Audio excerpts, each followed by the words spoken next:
This Shabbat, we celebrate Pride Shabbat. Now, one might ask, what does LGBTQ pride have to do with the spiritual nature of Shabbat? I'll tell you. When we read in chapter 1 of Genesis that God created every human being in the divine image, that includes those human beings whose gender identities and sexualities are fluid and coming in all colors, shapes, and sizes. And so when we celebrate the identity of individuals being LGBTQ plus or straight or cis, we are celebrating the image of the divine. Furthermore, on Pride, we celebrate the great effort that was made by many individuals who dedicated their lives and sometimes even died in the name of fighting for greater acceptance and inclusion of people of all backgrounds, LGBTQ and otherwise. And in Judaism, we consider miracles to be both those that have a uniquely divine hand, as well as those that have some human component or influence.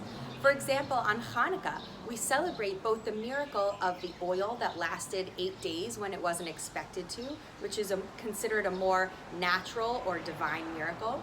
Yet we also celebrate the miraculous triumph of a small but determined group of Maccabees over the enormous Syrian Greek army. So similarly on Pride, we celebrate both the natural and divine miracle that is the diverse existence of all human beings, as well as the human influence miracle that is the greater legal and social acceptance that LGBTQ plus people experience in some parts of the world, although not everywhere today. And so let's say a prayer like the one we say to thank God for miracles on Hanukkah, Al Hanisim ve'al Hapurkan. And this special Al Hanisim prayer was written by congregation Beit Simchat Torah in New York, an LGBTQ-centered congregation, in their authored Siddur Bechol Levavcha, the Siddur of a full heart.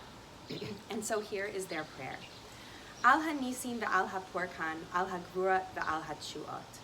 We thank you, God, for your miraculous deliverance, for the heroism and for the triumphs in the battles of our ancestors in other days in our time.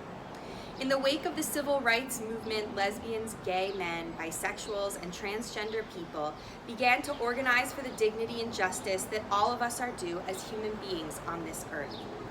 Those who profane your name, claiming that they hate us in the name of God, rose up to criminalize us, pathologize us, brutalize us, and erase us. And you, in your great mercy, stood with us in the time of our troubles. You fought alongside us. You vindicated us, gave us the courage to stand together, to open our eyes and the eyes of the world around us, to see that the freedom and the right to love belongs to all of your creations. You have given us the strength to witness and create wonders, to be who we are and to love whom we love, not only in the safety of our homes, but outside in the light of the world, to live as Jews in the embrace of community, to sanctify our unions and celebrate ourselves before each other and before you. The stone that the builders has rejected has become the cornerstone. May we never know shame again. Even masu habonim haita lerosh pina, velo nevosh velo nikalem leolam va'ed. And let us say, Amen.